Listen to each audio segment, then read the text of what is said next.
as I said, life is precious. I don't know how much longer my father has.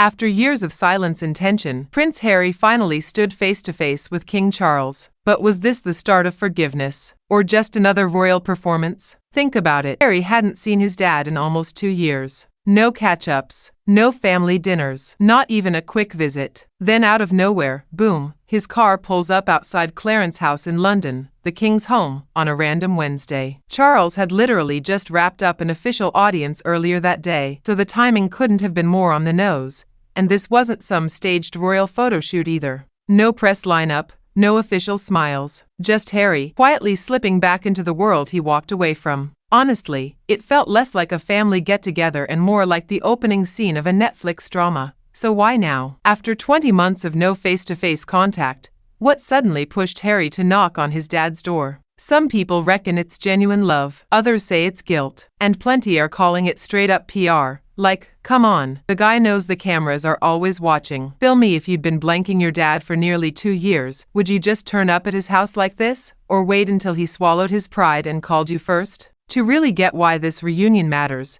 you've got to rewind a bit. Back in 2020, Harry and Meghan packed up and bounced to California, basically saying, "We're done with royal life." From that moment, the cracks turned into a full-on break. It wasn't just them stepping down from duties. The couple started spilling tea, first in interviews, then that Netflix doc, and of course Harry's book Spare. And none of it painted the royal family in a flattering light. The firm came off cold, controlling, and in Harry's eyes, damaging to his mental health. The fallout? Brutal. His bond with Charles weakened, but the biggest explosion was with his brother William. These two went from being inseparable to barely tolerating each other, and every public jab seemed to make it worse. At one point, it wasn't just a rift, it was a complete family breakdown. And here's the thing, when you torch bridges that publicly, people don't forget. The British press, American media, social platforms, everyone had an opinion. And most of it wasn't kind to Harry. That tension hung in the air for years. Things hit a whole new level when Harry dropped Spare. If stepping away from the royals was dramatic, this book was like tossing petrol on the fire. He didn't hold back, especially when it came to his dad and brother. Harry wrote that Charles just wasn't the type to show emotion, even in private. Cold, distant, almost like he didn't know how to connect. That's not exactly what you want the world to think about the King of England, right? And then there was the showdown at Prince Philip's funeral. Picture this, grief in the air, but instead of unity, the brothers are going at it again. Harry says every time he tried to explain himself, William cut him off. The back and forth got so heated that Charles literally had to step between them and beg, "Please boys, don't make my final years a misery." That line hit different. Imagine your own dad standing there, practically pleading for peace, and you're still locked in battle with your brother. It painted the whole family as broken, right in front of the world. Even after the book drama, Harry didn't exactly go quiet. He's been in and out of court, fighting a losing battle with the British government over his security detail. Basically, he wanted the same level of protection he had as a working royal, but the government wasn't having it. He lost the case, and that stung hard. But here's what really turned heads. Harry admitted openly that some family members will never forgive him. Not for the interviews, not for the Netflix series, and definitely not for Spare. Still, he claimed he wants reconciliation. His words were emotional. Life is precious.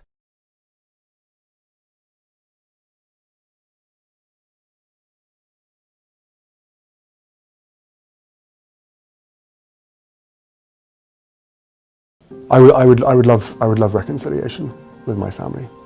There's no point in continuing to fight anymore. It sounds soft, almost vulnerable, but depending on how you look at it, it could also sound like guilt, regret, or even strategy. Because let's be real, the timing of these statements always seems to match up with something bigger happening in the royal family. Here's the thing, King Charles isn't exactly in his strongest season of life. Back in 2024, it came out that he was getting treatment for cancer. The palace never gave full details, but the news alone was enough to shake the monarchy. Suddenly, the idea of time started hanging heavy over the family. Health scares have a way of breaking down walls. When you hear the word serious illness, all the drama, grudges, and pride can start to look small. For some, that's the push they need to reconnect. But for others, it just makes things messier, because you're not sure if the reunion is out of love or obligation. So, is Harry back because he truly wants to support his dad in a hard chapter?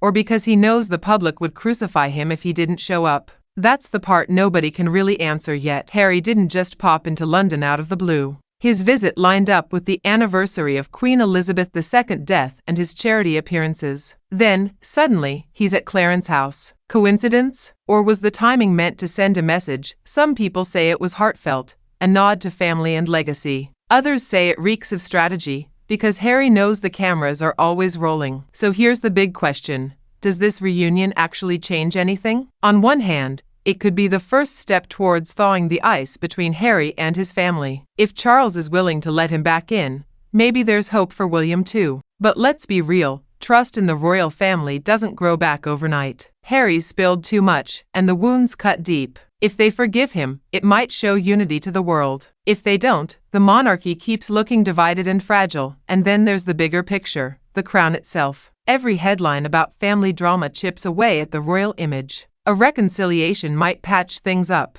or it could backfire, making the firm look fake and desperate. After years of silence, one meeting has everyone talking. Was it forgiveness, or just a royal show? Behind closed doors, only the family knows the truth. Some people say it was heartfelt, a nod to family and legacy. Others say it reeks of strategy, because Harry knows the cameras are always rolling. So here's the big question. Does this reunion actually change anything? On one hand, it could be the first step towards thawing the ice between Harry and his family. If Charles is willing to let him back in, maybe there's hope for William too.